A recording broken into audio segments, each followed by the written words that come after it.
Yes, good evening, my friends, families. Yeah, just want to welcome you in this live of mine. Baaniriza nnyo abagenda otambula nange ndi musanyufu nti mbasisinkanye. So, it's been a long journey. Of course, okutuuka wano, okutuuka ku live, I'm so happy. I've tried several times, but now I'm here. I'm just grateful. So as of my topic, I'm going to talk about my beginning, who am I, where I've come from, and where I am. So the names, the person in front of you is Edward Mugabe. Edward Mugabe is born to parents who call them to a man and a wife by names James Muganga and Jovia Kashoche. So I'm a Ugandan, probably born from Nakaseke district. I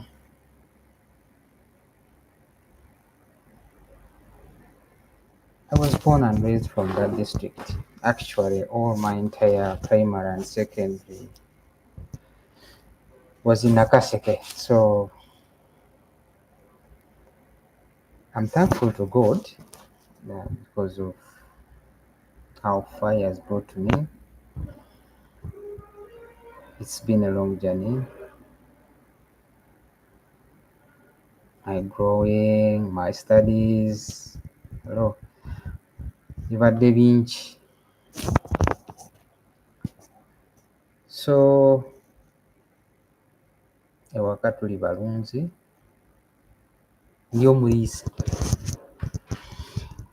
tuli abaliisa, kaza kukula nasanga omugolosi wange n'omuliisa n'omushumba nashumba ente z'abantu. So I didn't stay with my father for a long period of time. Of course, my father left me when I was 6-7 years there and he passed on. So if I say my beginning, so that means I'm going to talk more about my biography, my life journey, the people I associate with, where I started from, where I am now. So majorly, my beginnings about my life journey. So as everyone has his beginning, everyone has his life journey. So nyenda kubaakira live yange egi.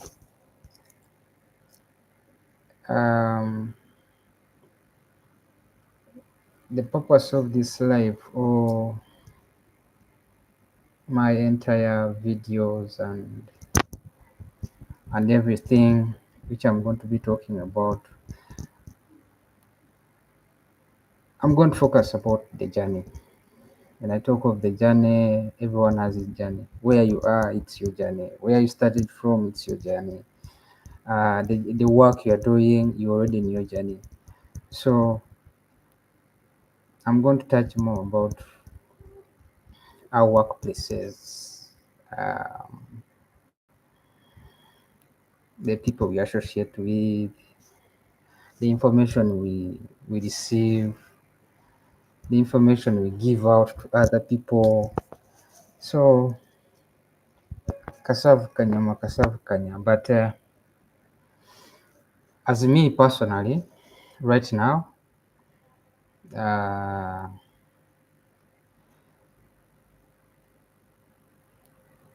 I did mechanical engineering. So professionally, I'm a fitter. Though I'm adding on my books as an IT professional. So I'm just thankful to God. I have a family. I have my beautiful wife. I have good looking kids.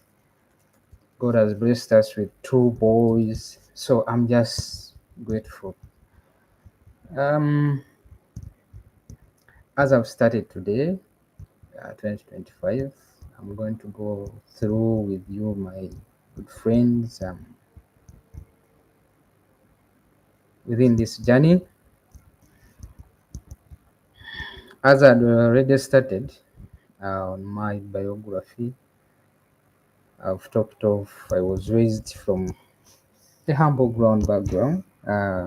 Yes, a humble ground family. Actually, I grew with my mom. As I had already told you that my dad left me when I was 6, 7 years there. So I grew up, of course, that hustle. Mm. Kora ogwo omurimo n'omukwenkuru waawe naagaruka aha nimugyenda hamwe. Kandi nokimanya nimukimanya mwena ngu omuntu yaaba naashumba family neeba etasitebo ngu muba muri ahantu hamwe. Omurimo gwasheesha nimwimuka, omurimo gwahwaho ente bazitwara, omugurusi naaronda ezindi. But I'm thankful to God that the time I got to know things how they are, my mom had already bought a piece of land.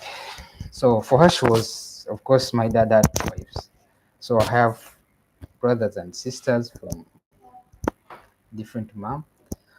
So my mom had already separated with my dad, and of course my mom was alone there. So when my dad passed on, of course we had to stay certain period of time with my stepmom. But with time, I moved on. I went and stayed with my mom. I can't say that amange yali bubi nnyo. Yes, yali bubi, naye ye mukyala yali yeezimbidde ng'olwedda azimbye alina w'abeera, ennyumba weeri, w'okusula we wali, basisita gye bali. So tetwali bubi nnyo okutwaliza wabi, but of course not in a good family, not in a good house, but life was good. But when my dad died, of course, remember, I was staying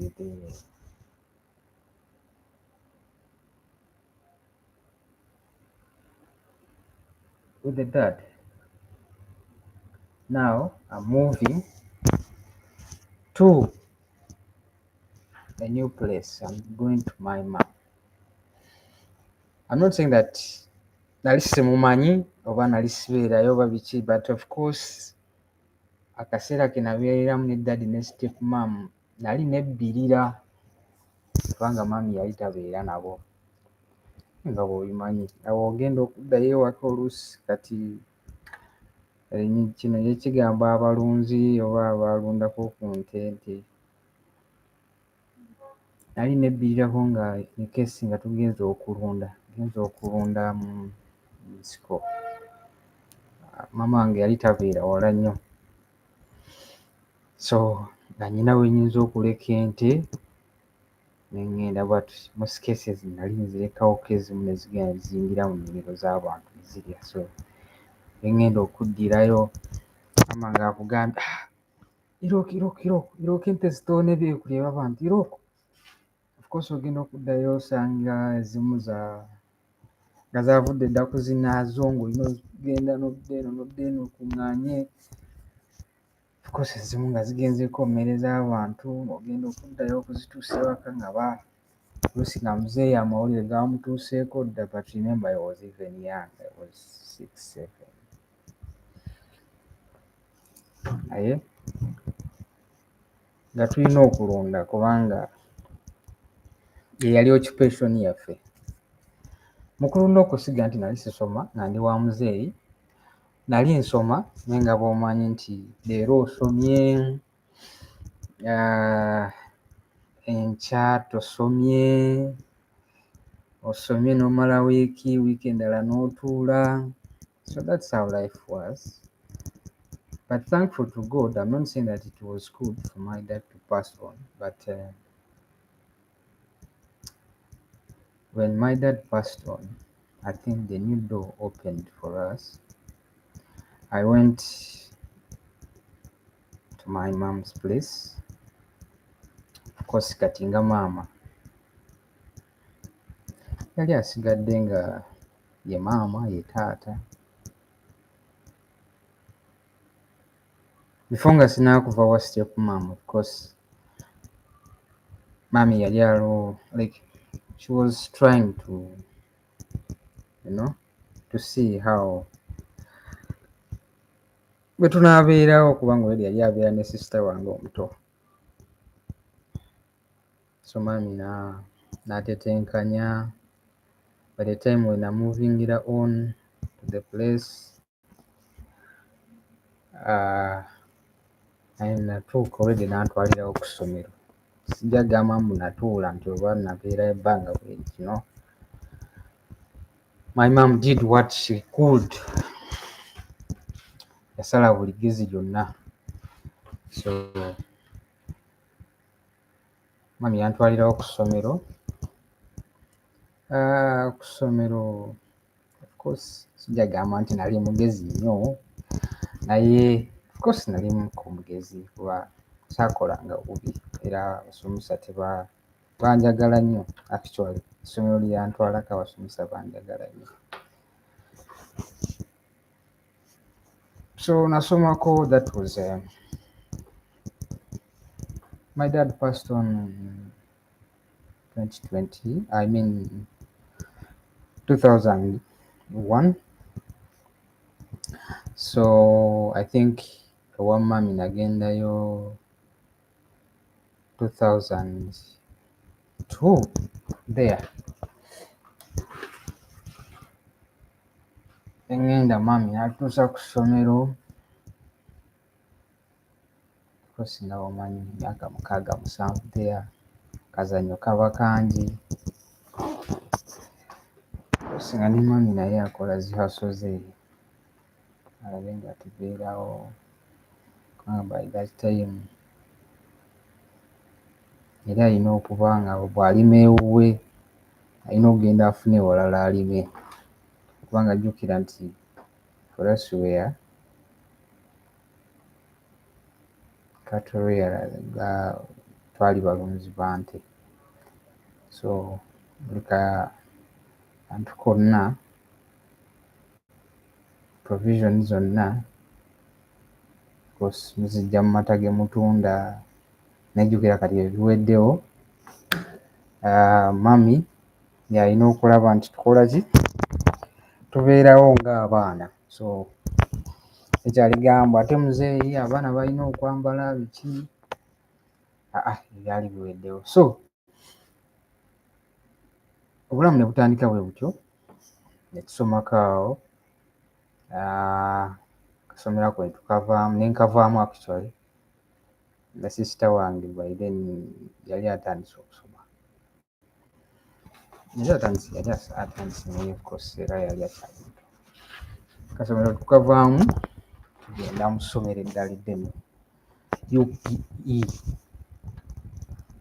But that UPE, when I was with my dad, I used to study from there.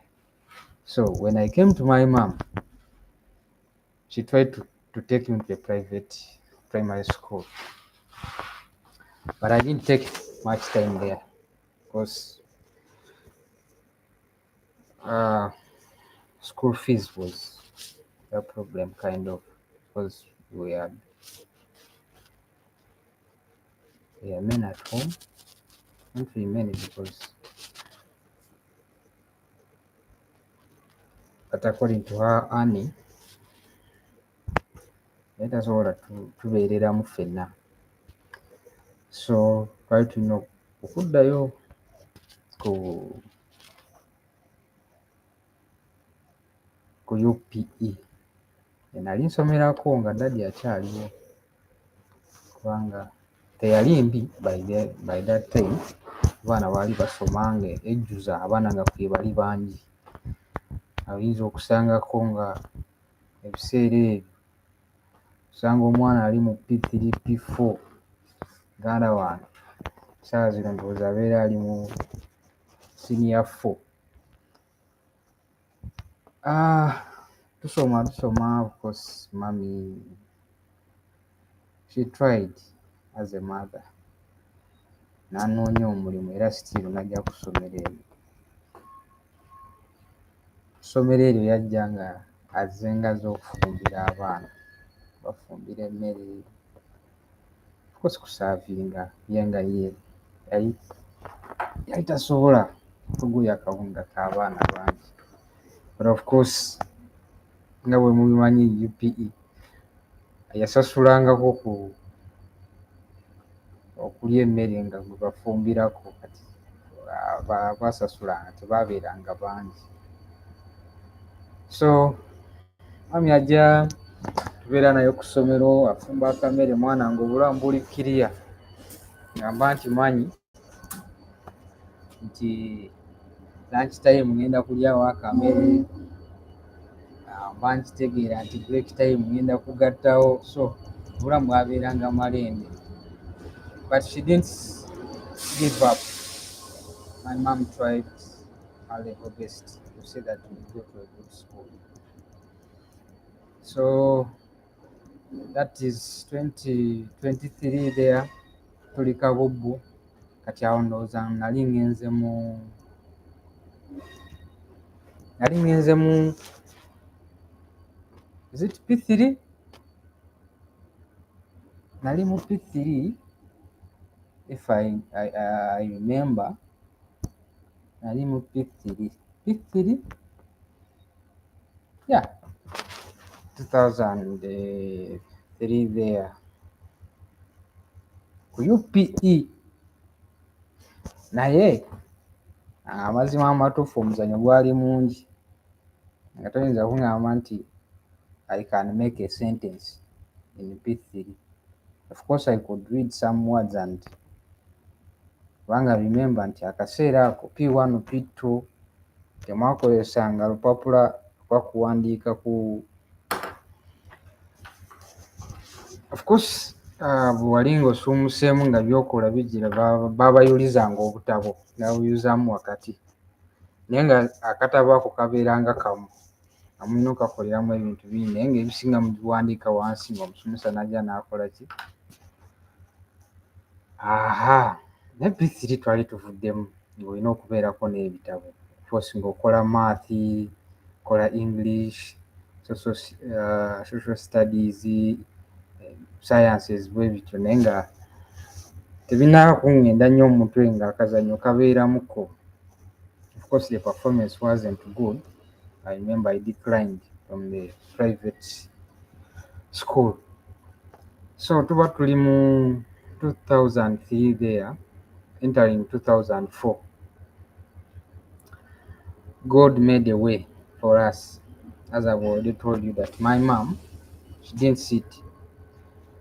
She tried her level best to an organization. Organization here was it New Hope. So New Hope took us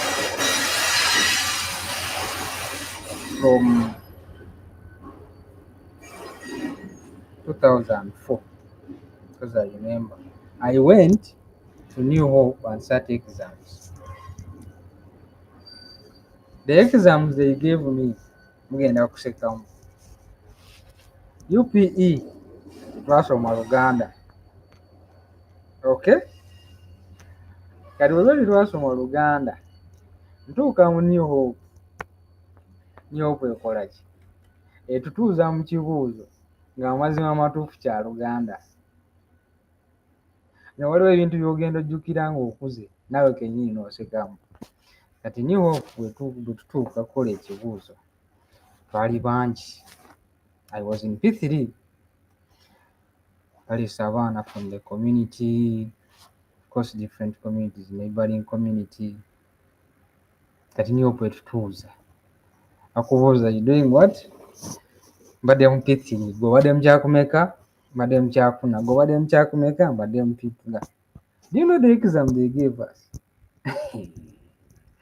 I am one child. The exam they gave us a Luganda exam. You know wandiika. Ogenda kuseka. So, bampa ekibuuzo wandiika. I don't know Luganda. Like by that time I wasn't very conversant with Luganda. So bampa ekibuuzo ky'Oluganda. Ng'ekibuuzo mumanyi questions ezijjiramu. Wandiika. Kati mu kifo ky'ogamba nti wandiika, nze nga nsoma what is.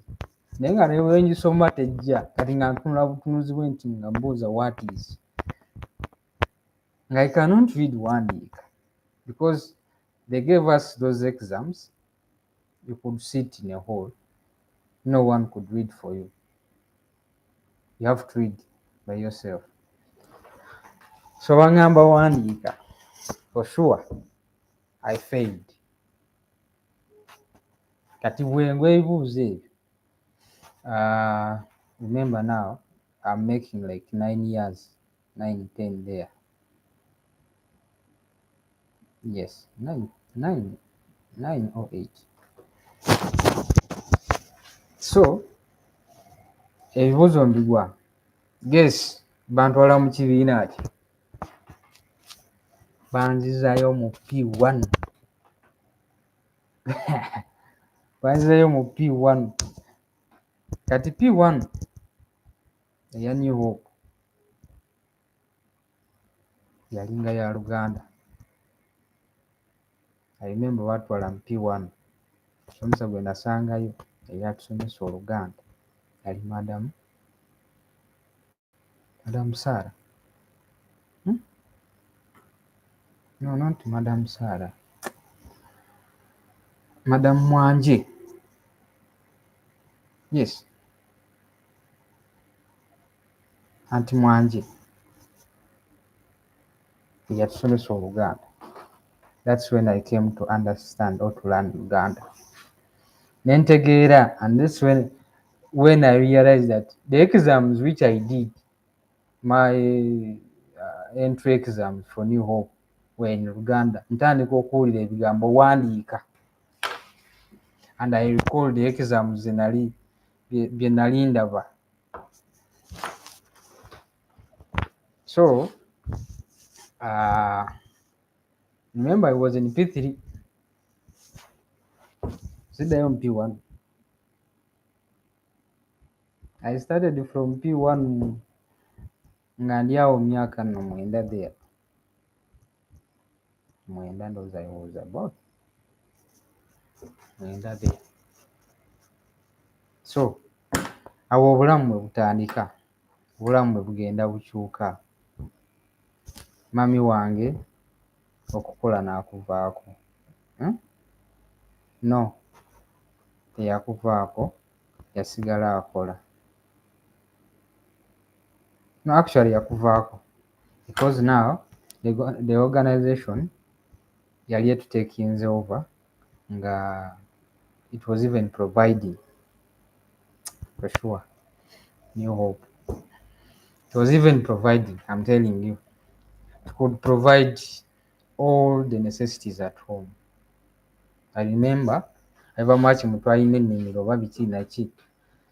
Naye New Hope yatuguliranga ebijanjaalo Every Friday you have to go to the store and we go with food. Can you imagine? That's good. Every Friday they could give you the amounts, like the measures, depending how many people you are at home. So they batuwanga emmere, bakuheereza akahunga, bakuheereza omuceeri, nti omuceeri, bakatuheereza ebihimba, omwonyo, I think those ones, plus soap, Colgate. All my entire primary school, actually, if I don't, if I remember, So my mom became a dad,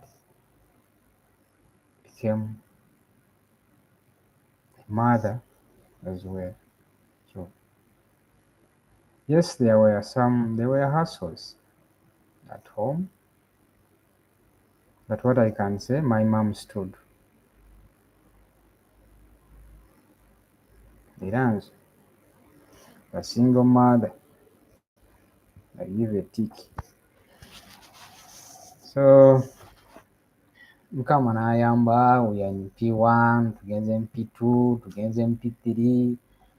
Now I can, I can read English very well. I can write Luganda very well. Kitegedde. Maati clear. Oluganda, Oluzungu,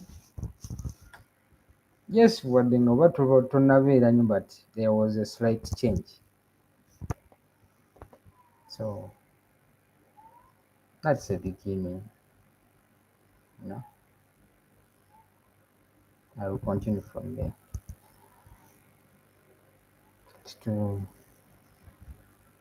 Twogere ku mirimu. Actually, if you have a dream, tukiyita ekirooto, ng'olina ekiruubirirwa mu bulamu bwo, that urge,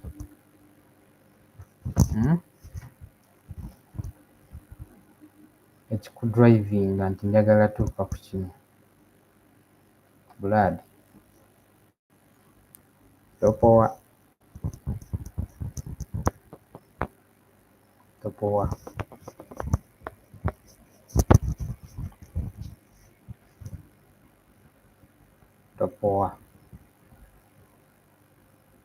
oba embeera ezza etya, wakki ekibaddewo, embeera eyinza okujja n'ekkuba n'omala n'emyaka 3, naye bwe kiba nga ekirooto kyo okyakiyina, oli w'amaanyi. But also supportive parents, supportive friends, nabo batuzannyirawo kyamaanyi. Kitegedde. My mom was supportive. However much she had little, onkako emmere.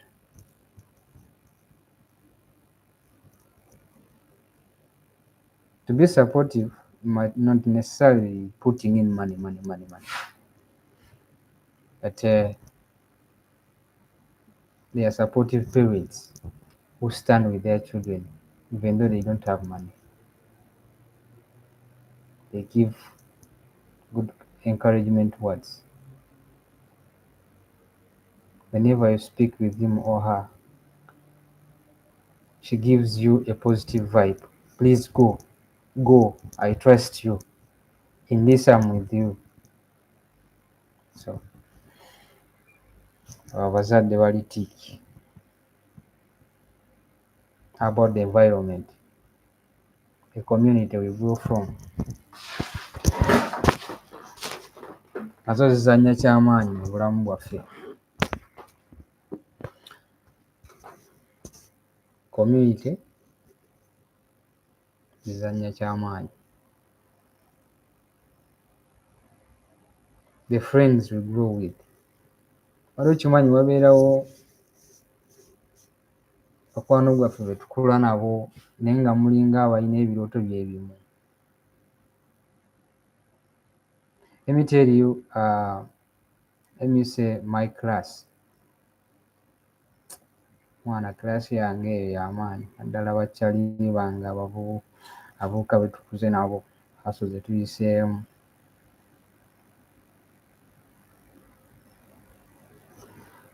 Kubanga actually ffenna since all of us we are actually most of us we are raised by single moms.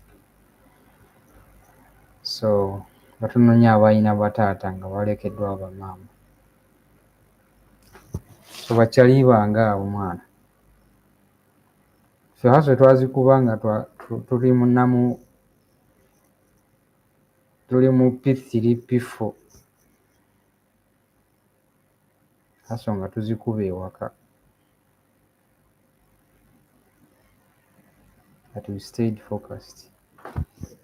Tenyinza okugamba si bonna nti baamalako naye tumala P7.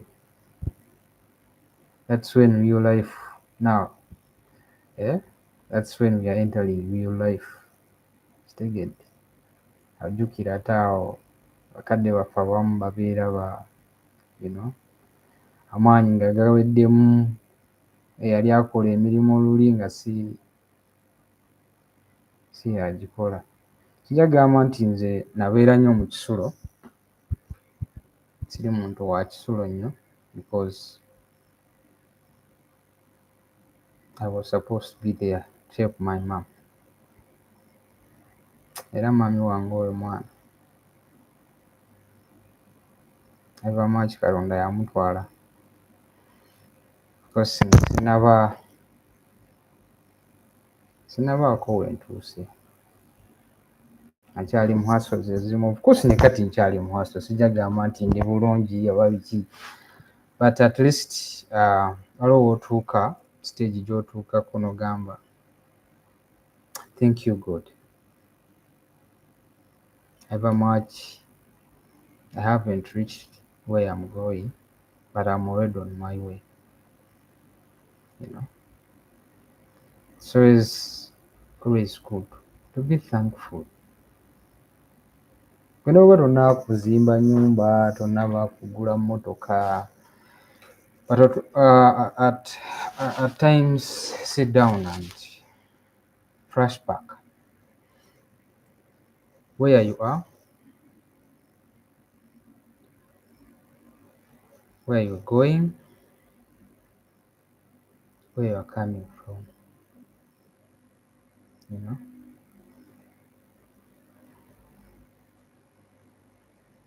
Tukula ne tujja ne tufuna emirimu.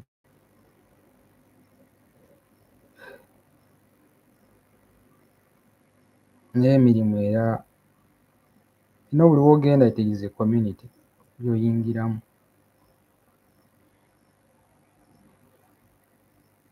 So community eyo bw'ogiyingiramu either erina kyekugattako, kyekutoolako mbeera ez'obulamu bwo. At times you can even lose focus okusinziira community gy'oyingiddemu, the associations z'okola mu bantu b'osanze mu community eyo. Might be an organization, might be a ministry, it might be a group of people,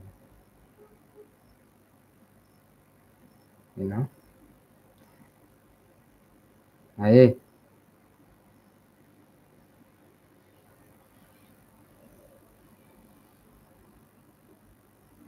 either bweba tekutoddeeko kwongerako.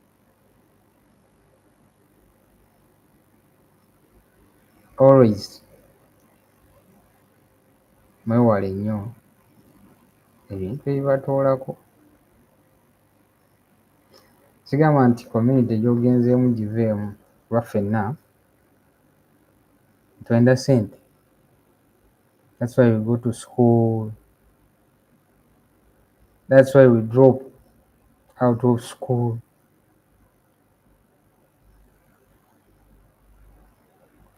That's why we do very many things. Mukano oyenda ki? Oyenda ssente. Noreeba Mugabi ajwaire gye enkaito yarukutamu n'ey'ebbeeyi. So there are very many things.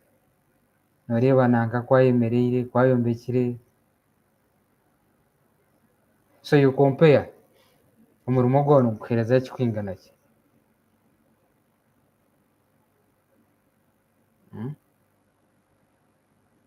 Okugumisereza n'okukwizira aho. When you come, you enter into an organization.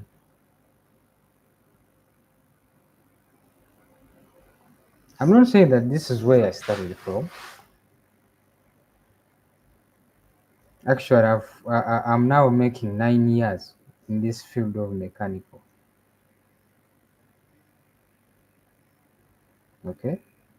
But within those 9 years, I can tell you I've worked in like over in 10 places.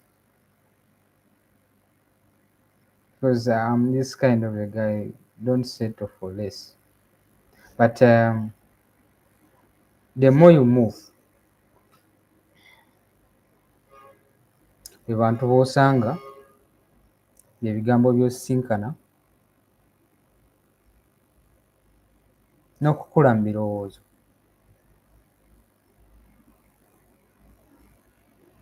N'okukula mu birowoozo.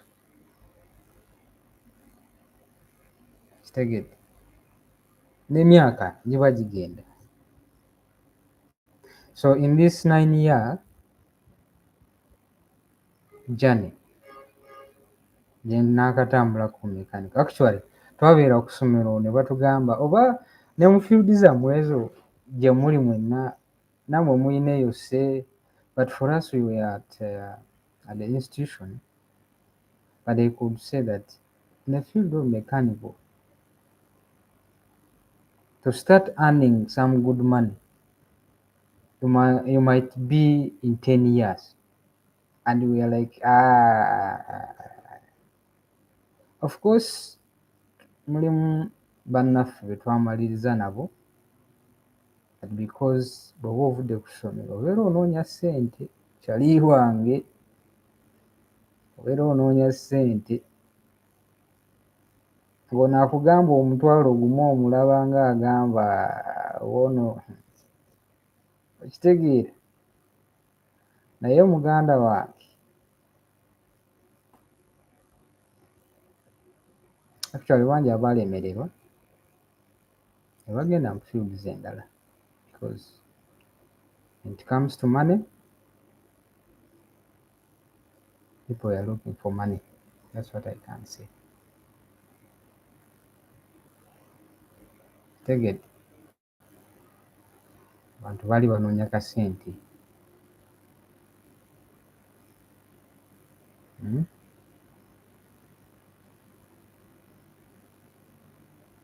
Abantu baali banoonya kasente nga tewali ky'obagamba.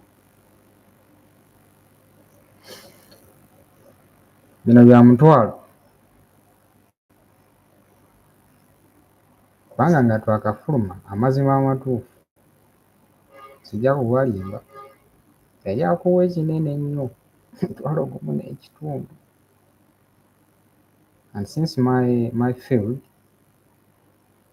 oba emirimu gye nkola oba professional yange naakava ku ssomero was more standing, ng'oyimirira ku mashini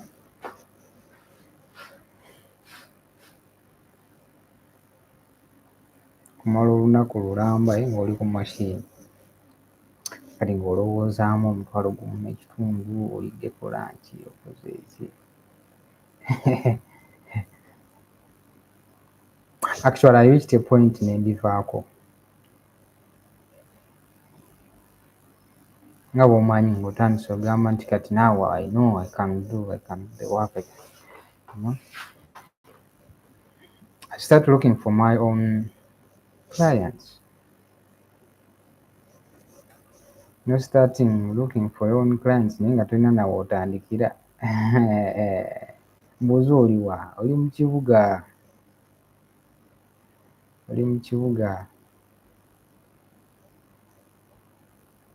My beginning. I haven't reached where I am. I'm still in my beginning. Tolaba ka video n'ogamba nti kati yatuuka, nedda mukama wange. Era nkyanoonya ne bw'ondaba wano ku live wano eno oba olina ekirimu okole ki? Tokimpisaako. Kusala spare parts, maintenance. When I talk of maintenance, we can talk of servicing. But I'm not a mechanic for the car. Sikanika motoka. Sikanika motoka. Yes, ebintu ebimu kubanga if you're doing servicing of let me say plant, a machine or a locomotive, of course spares, mechanically things corresponds. Naye waliwo wesinza tukaninga nti kino nyinza okikola because I don't have that knowledge when it comes to motor vehicle. So I can relate. Okitegedde. Naye siri makanika wa motoka. I'm a fitter. I do maintenance. Right now I do locomotive maintenance. I'm a technician. So I was in I work with one of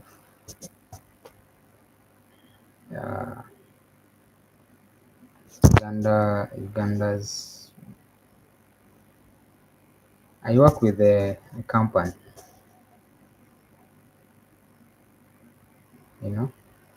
it's under Ministry of Works. Nesigamye nti mulimu ndi mu ssente. Of course ofunayo k'ofunye Mukama k'akuwadde. That's why I started by saying I'm thankful to God. Kitegedde. Naye oba nga gy'oli nga oli wano eno ng'osobola ofuuka client wange. Of course machines ez'enjawulo tusobola zikolako. I do production. Okay? Depending the machine you want. If you have the design, you can design as well. Kitegedde. Oyinza okubeera eyo nga oli farmer naye nga wandyetaaze kahara akakukongolera akasooli, wetaaga kahara choppingira silage, ente ezo ziryeko. Very many machines in the farm factory.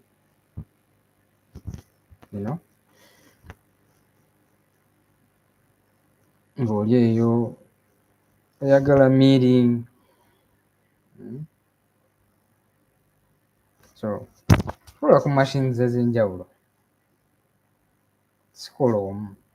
Kijagamba nti nkola omu. I work with a group of people. Kitegedde.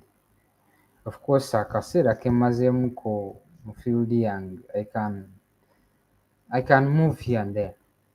I know the people whom I can reach, the people I can approach, that I have this kind of design, I have this kind of work. Come. So akatono ke naakamalamu. naye nkatambuddemu. Bw'oyinza obeera eyo weebaze Katonda nti totambudde nnyo, naye ffe abamu tutambuddemuko mu myaka 9, oyinza okubala ebifo nga 7 mu myaka 9 myaka 9 ng'obazeemu ebifo 7. But grateful enough,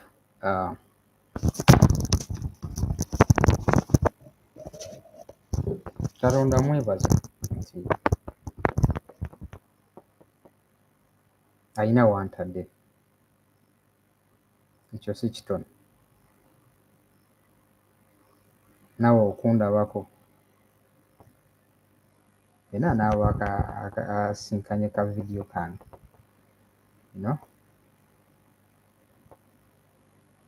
naawe okundabako. So today I'm still talking of my beginning. Be focused. When you are not focused, beginning ye eyinza obutaba nnungi. Your beginning determines where you are going. Your beginning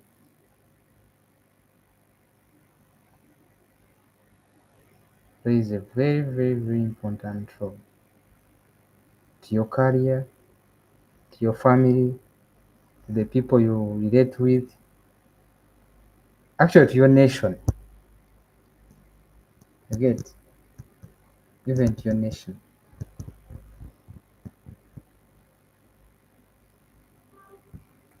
Beginning yo, Uganda egyetaaga nnyo. You get? So as of today,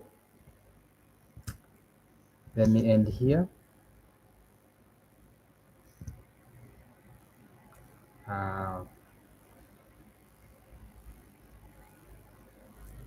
Thank you for listening to me. I know I'm not here as a preacher. No, I've not come here to preach you. And actually, I've not come here to show you or to say that you do this and this. No. I've come here maybe to encourage that person. Omuntu ali mu ggwe. Nze okusa omuntu ali mu ggwe. Attitudes towards our workplace. Attitudes towards our family. Attitude towards our friends. Attitude towards the way you see things, even to your country, to your nation. So, as of today, let me end here. I thank you for listening to me. Naye akatono, I'm still talking of my beginning. Okay? My beginning. That's what I'm talking of. It is your beginning. All of us, we have a beginning where we are going. We have a book. Our parents opened for us the book. N'ekiki ky'owandiika mu kitabo kyo. That's very important. Kiki ky'owandiika mu kitabo kyo. Naye mu kitabo kyo okozesa peeni ki?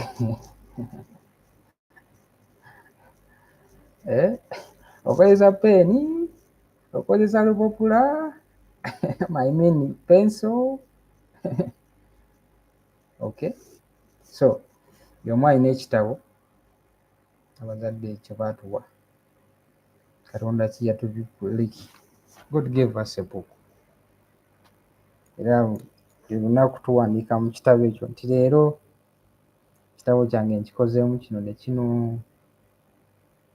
Ky'owandiika kati kikola ky'amaanyi enkya bw'ogenda okutambulira.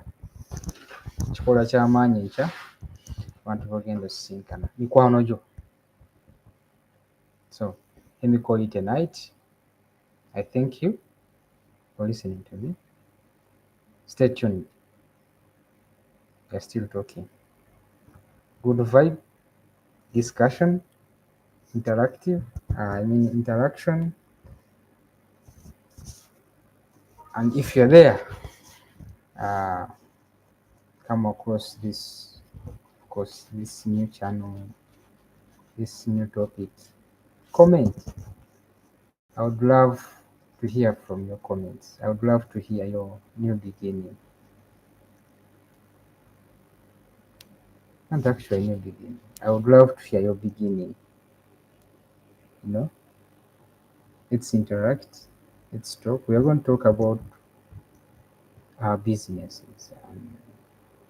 Sijagamba nti nkola business, but the business I'm talking of, our work. Of course I do business. Tosobola kukyejjamu naye waliwo kyetuyita nti omusajja muna bizinensi, alina bizinensi eno, alina bizinensi eri. Sinnatuukawo awo. Nange wenjagala otuuka. But of course tekinzigyako kusharing ideas. You know? Oyinza okubeera eyo ng'oyinza n'owuliriza idea yange n'ogamba kisajja ekyo akavubuka ako oyinza okateekamu ssente. No, I'm kidding. Of course naye bw'oba ozitaddewo nga olese business, nze nkola business si kunteekamu ssente. Nze njagala nzeekolere ssente nga mmanyi kiki enkoze. Kuba mu bulamu buno ebintu bya free things are good but they are costly. Okay? They are costly. Kyo kye mmanyiko ekitono. But of course kubanga oli eyo ng'olina ka business ko, of course ng'oyagala tukakube abantu, nako tukaaniriza. I'm going to promote your business. Oyinza okubeera eyo ng'okola machine zo, oyinza okubeera eyo, different kind of business. You get in touch. Tusule bulungi, baagala nnyo.